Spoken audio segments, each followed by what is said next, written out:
Assalamualaikum warahmatullahi wabarakatuh. Waalaikumsalam warahmatullahi wabarakatuh. Assalamualaikum warahmatullahi wabarakatuh. Terima kasih atas kesempatan yang telah diberikan kepada saya, dan saya berterima kasih kepada rekan-rekan dari mahasiswa yang sudah berkenan hadir menghadiri perkuliahan pada kesempatan kali ini. Pada kesempatan kali ini saya akan menjelaskan tentang apa itu dimaksud dengan ekonomi publik. Jadi ekonomi itu kan terbagi menjadi sub ekonomi yang sangat bervariasi. Satunya adalah ekonomi publik. Nah, dalam ekonomi publik itu kita akan mempelajari lagi yang lebih rinci dan dimaksud dengan desentralisasi fiskal. Nah, kata desentralisasi itu berawal dari kejadian di Indonesia pada tahun 98. Adanya gejolak ekonomi di mana pada saat itu pemerintahan yang terlalu sentralistik, kita terjadinya revolusi dari sisi ekonomi, politik, administrasi semuanya.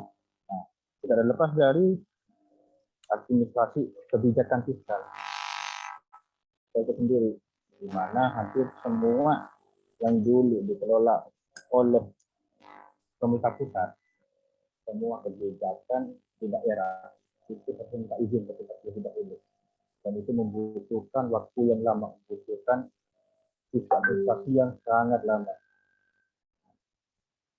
Dengan adanya desentralisasi fiskal ini, di mana adanya pelimpahan wewenang dari pemerintah pusat kepada pemerintah daerah, entah itu dari wewenang pengaturan keuangan, entah itu wewenang dari kebijakan publiknya, entah itu wewenang dari otonomi daerahnya sendiri.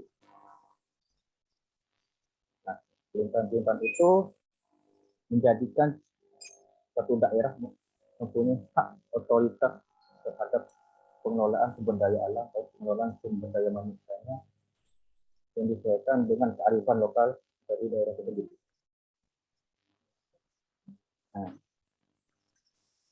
ketika kita berbicara fiskal, itu kita berbicara tentang kemampuan suatu daerah dalam mengelola keuangan.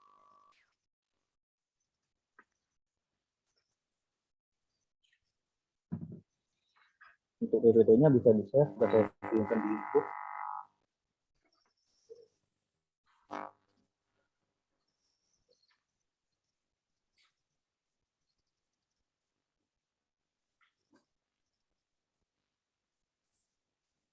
Oke, bisa mendengar saya?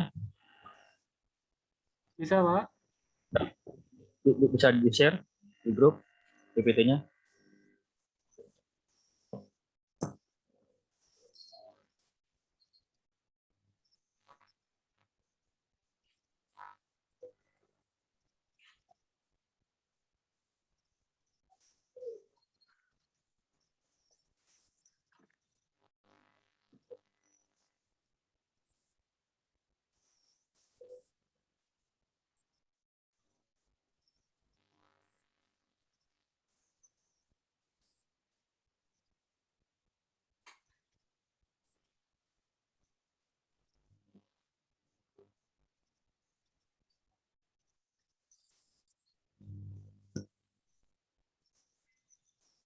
Nah, untuk yang kebijakan fiskal ini, saya akan membagi dua sesi, dua pertemuan. Yang pertama, pertemuan dalam konsep, dan yang pertemuan yang selanjutnya itu kita akan berusaha menghitung bagaimana sih keuangan suatu daerah itu dikatakan sehat, bagaimana sih keuangan suatu daerah itu dikatakan mandiri. Nah, di sini terlihat desentralisasi fiskal merupakan komponen utama dari desentralisasi, yaitu pembagian wewenang, pelimpahan wewenang dari pusat kepada daerah. Nah, daerah harus mendapatkan sumber-sumber keuangan yang berasal dari PAD, pendapatan asli daerah, pinjaman, dan subsidi bantuan dari pemerintah pusat. Nah, desentralisasi fiskal didukung oleh faktor, misalnya pemerintah pusat harus mampu melakukan pengawasan dan enforcement, jadi pengawasan dan pemaksaan. SDM yang kuat dari Pemda. Jadi adanya desentralisasi fiskal adalah pembagian kewenangan di mana satu daerah harus menciptakan sumber daya manusianya secara mandiri. Keseimbangan dan kejelasan dalam pembagian tanggung jawab dan kewenangan dilakukan dalam pungutan pajak dan distribusi daerah. Jadi sekarang daerah itu menentukan sendiri pungutan pajaknya dan distribusi daerah tanpa harus berkonsultasi lagi pada pemerintah pusat. Next.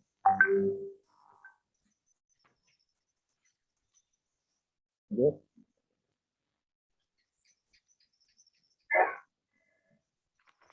Lanjut. Lanjut lagi. Nah, tujuannya apa? Yang pertama adalah memperluas spillover effect, jadi memperluas penyebaran dari adanya desentralisasi fiskal. Jadi yang kalau dahulu katakanlah daerah A yang dekat pada pusat, maka hanya daerah itu saja yang mendapatkan sumbangan dana dan pusat. Daerah yang lain pun tidak ada. Dengan adanya kewenangan ini, adanya pemerataan. Jadi daerah yang mau melakukan yang berinisiatif untuk melanjutkan dana secara maksimal, maka dia akan lebih maju. Yang kedua adalah menghilangkan tunggang vertikal. Juga demokrasi serta mendapatkan pelayanan publik pada masyarakat.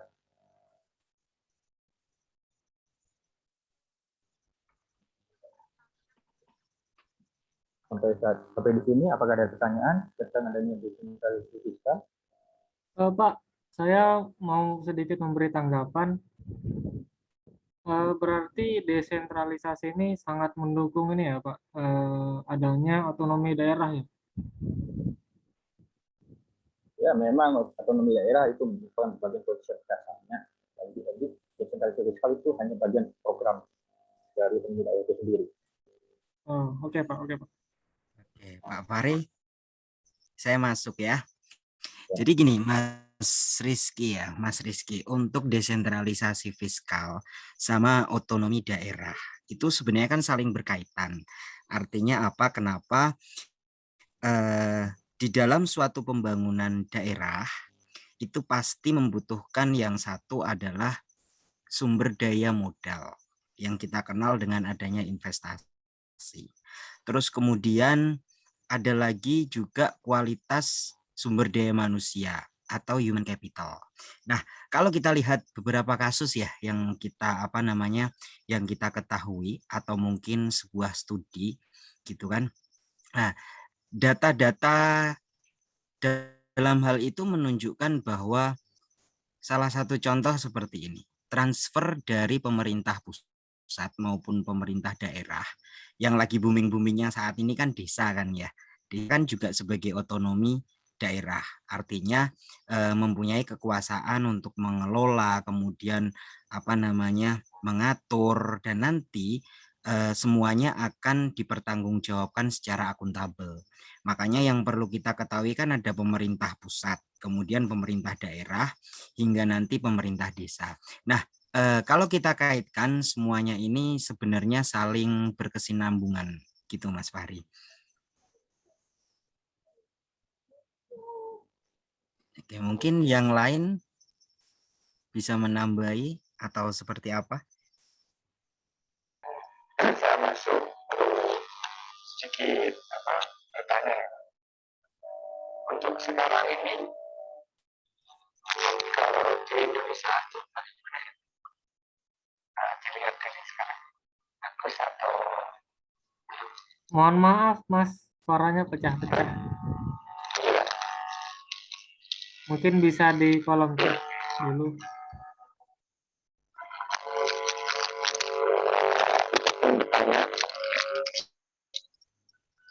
kalau untuk di Indonesia ya, bagaimana perjalanan dengan transaksi apakah lancar atau masih belum?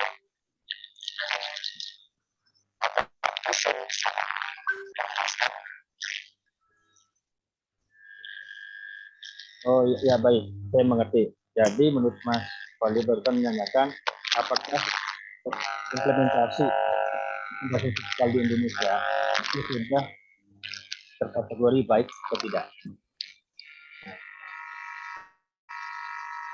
Menurut saya sih sampai saat ini terjadi sangat baik. Yang pertama adalah indikatornya rumuskan kebijakan adanya tentang dana desa. Yang pertama. Yang kedua, semakin banyaknya pemekaran wilayah. Pemekaran wilayah dalam hal ini adalah seperti pembentukan kabupaten baru, pembentukan provinsi baru. Dan salah satu indikator dalam pembentukan wilayah baru itu adalah kemandirian satu daerah. Katakanlah contoh, sampai saat ini ada isu kemarin Madura ingin membentuk provinsi sendiri, melepas dari Jawa Timur. Memang dari segi administrasi wilayah kurang, minimal harus terdiri dari 5 kabupaten. Yang kedua, dari sisi sumber daya alamnya. Di sini mayoritas terdiri dari memiliki sumber daya alam gas. Dari sisi kemandirian fiskalnya masih belum mencapai. Nah, kemandirian fiskal ini menjadi salah satu indikator adanya pemekaran wilayah. Menurut saya, sampai saat ini pun adanya implementasi dari desentralisasi fiskal ini tidak sangat bagus. Namun memang harus terikat dengan peraturan-peraturan administrasi lainnya. Itu kemampuan sumber daya alamnya seperti apa, kemampuan SDM-nya seperti apa. Standar enggak dalam membentuk pemekaran. Jadi menurut saya sih asumsi yang saya berikan sudah sangat bagus. Apalagi didukung oleh adanya transfer khusus. Jadi yang diberikan pemerintah kepada daerah-daerah tertentu. Papua, dana otonomi khusus. Dana otonomi khusus itu diberikan kepada daerah tersebut. Jadi tujuan untuk mempercepat proses pembangunan di struktur DN-nya, dari pengelolaan sumber daya alam. Nah, kesimpulan yang saya berikan dari pilihan ini adalah desentralisasi Indonesia sudah sangat mengalami revolusi perkembangan saya yang awalnya dulu 2028 menjadi 33 provinsi serta adanya proses pembangunan yang sangat merata. Nah, bagaimana kita mengetahui indikator itu? Dari pertemuan ini akan dilanjutkan pada pertemuan di mana kita akan menghitung berapa besar sih kemandirian fiskal satu daerah A, B, dan C. Mari kita bandingkan dan itu bisa dianalisis apakah daerah A bisa mandiri, apakah daerah B bisa mandiri misalnya. Itu kita akan dilanjutkan pada pertemuan berikutnya. Baik Pak, terima kasih Pak.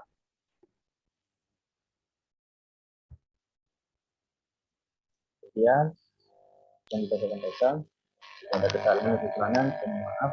Assalamualaikum warahmatullahi wabarakatuh. Waalaikumsalam warahmatullahi wabarakatuh.